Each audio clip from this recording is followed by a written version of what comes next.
What is Web 3.0? After a few comments on previous videos were asking me to cover it, and someone in our free Discord suggested it, but I didn't really get an answer. In fact, I got a few answers that didn't really match up, so if you're watching this video, get ready to learn exactly what Web 3.0 is and what it means for cryptocurrencies. Welcome to Whiteboard Crypto, the #1 YouTube channel for crypto education, and here we explain topics of the cryptocurrency world using analogies, stories, and examples so that you can easily understand them. In this video, we are going to explain what Web 3.0 is, how cryptocurrency ideas tie into the evolution of our current internet, and what it means for you as a user. Before we officially start this video though, I just want to say that there's not some internet encyclopedia that's verified by the Institute of Global Technology that has a strict definition of what Web 3.0 is. So instead, I'm going to give you a rough definition of what the internet says Web 1.0 is, what a lot of people are saying Web 2.0 is,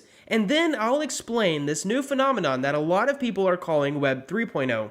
Let's start with 1.0, an initial overview of what the internet was. Between the years of 1991 and 2004, the internet was mostly a bunch of static pages, meaning that whenever you loaded them, they just showed some stuff and that was it. Some called it read-only. There wasn't any logging in or interacting with posts or viewing analytics. Most of the early internet wasn't even profitable by ads. It was mostly just like one big Wikipedia all hyperlinked together. Now, of course, with time, we slowly made improvements and things like Flash and JavaScript added many new different features. However, during this time, the users of the internet were consumers. They went to the internet to consume information. Next, we have Web 2.0, from around 2004 until now. During this time, the web evolved a lot, but one of the biggest changes was the interactivity of the internet. This meant that not only did we get information from pages, but the web pages started getting information from us. As we viewed Facebook and YouTube and performed Google searches, these centralized companies started collecting data about us so that they could serve us better content, which in turn would make us stay on their websites longer. This meant more money for them, but eventually they realized they could package up all the data they had collected on us and sell it to advertisers. Web 2.0 is the age of targeted advertising and the lack of privacy for its users. Now, to be fair, we willingly gave up this privacy too for cool apps like Facebook and Twitter. In Web 2.0, me and you could both view Facebook.com and see two very different news feeds because the page depended on who was viewing it, which is an important note for a difference in Web 3 that we'll talk about in a minute. The content on your feed is the company sorting data by information that you know that you gave them, like likes and how much you watched a video. But if you look at the ads that they show you, that is them sorting data by information you didn't know you give them. When you went to go eat tacos last night, they knew that. When you drop your kids off at school every day at 8 a.m. except for Fridays, they knew that. And there was even that one article that said machine learning started showing a guy some parenting ads because they knew he was going to be a father before he did. If it wasn't machine learning, it was probably because his girlfriend used their public IP address to do a search on her symptoms. And the machine learning algorithm probably already knew when she was ovulating anyways. Whatever the case is, how they predicted this, one centralized company controlling all of this data, whether we want to or not, is scary. If you've enjoyed this video so far and want to give the algorithm more data to crunch, consider clicking that like button. It helps our channel grow and makes our team feel all warm and fuzzy inside. Next up is Web 3.0, and this is what you came to learn about. Web 3.0 is the next evolution of the internet, probably utilizing blockchain technology and the tools of decentralization. In Web 2.0, you were the product as you were browsing social networks. But in Web 3.0, some believe that you will be the owner of your content, the stuff that you post online. Now this is kind of true, so if you want a post to stay up, it'll stay up, but if you want to take it down, they say in Web 3.0 you can control that, because as we all know, usually when something is on the internet, it's always on the internet. Here's one example that's already real.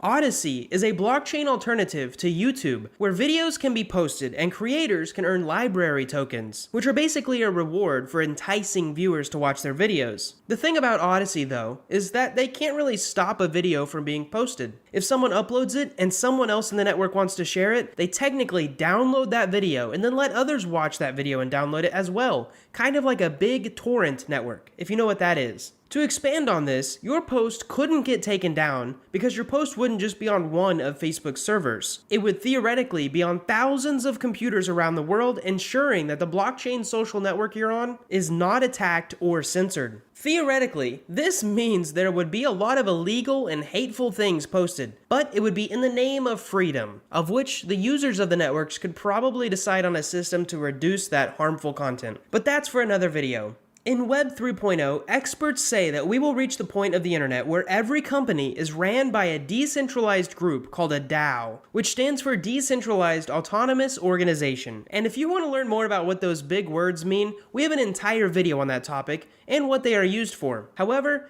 DAOs mean that there are no CEOs or presidents to impress. Those with the most tokens get to vote on how the company changes, not limited by a government or some family tradition. In Web 3.0, there will be no censorship of social networks like Facebook or Twitter. One controlling authority cannot shut it down. Lastly, one of the biggest things in Web 3.0 is that your digital identity is not 100% connected to your real-world identity. This means I can view pages, download things, make purchases, and any other activity on the internet without being traced to the real me. Now, there are many ways we can anonymize ourselves online, but bingo, I think that might be a future video idea. So hit the subscribe button if you're not already subscribed. Wrapping it up, these may be long-term ideas of those who think about Web 3.0. What Web 3.0 really means for us is that in the next decade, you might be able to buy Amazon gift cards using MetaMask and pay with Ethereum, or that you could anonymously leave a like on one of your friends' posts using one of your hidden wallets. It's not going to be a bunch of life-changing stuff all at once. It'll likely be a series of ideas that grow together until centralized companies like Facebook and Google are disassembled by legislature, while decentralized,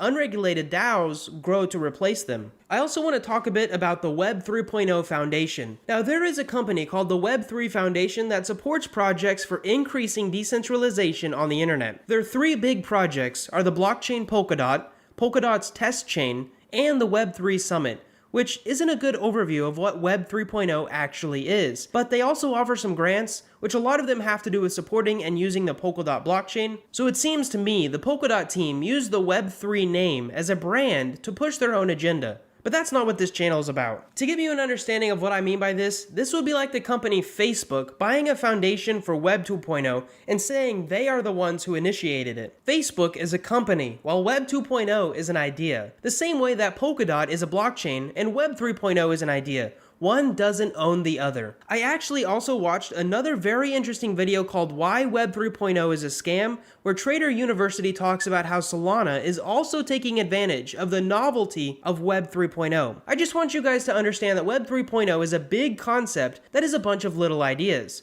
Not one idea ran by a foundation to get you hyped up for the next step of the internet, or to buy their token. As we end this video, if you want to support the education of Web 3.0, consider subscribing to this channel and checking out our free Decentralized Finance for Beginners guide. You can check it out at whiteboardcrypto.com along with our weekly newsletter and a few helpful tools that we've been developing. Thank you guys so much for